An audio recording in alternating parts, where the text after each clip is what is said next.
ጌታዊ እንደወጣው አታስቀረኝ፣ እባክህን ከነጠፋው ልቦና ይመልሰኝ። ለምን ተዘጋ የምለውም ተጨንቄ እንጂ ይገባኛል ብዬ አይደለምና እባክህ መድኃኔዓለም ሆይ በፈሪሃ እግዚአብሔር እንድመለስበት እርዳኝ።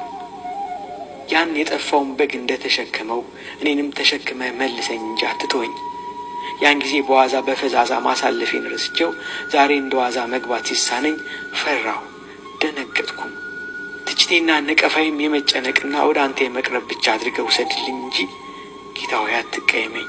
አቤቱ ወደ ቤተ መቅደስህ እንደ ዳዊት በደስታ የምመጣበትን ቀን አቅርብልኝ። አውቃለሁ ጌታ ሆይ ቅዳሴው ረዘመ፣ አገልግሎቱን በዛ እያልኩ ተች ነበረ። የይስሙላው ቁመቴን አድርሼ ለሌሎች ጉዳዮች ልቤ ክንፍ አውጥቶ ይበር ነበረ። ዛሬ ግን ሁሉንም እንዳቆመውና ወደ አንተ እንዳይ ስትጠራኝ ምን ያህል ጊዜ እንደበደልኩ ሳስብ መቁጠር አቃተኝና ደነገጥኩኝ።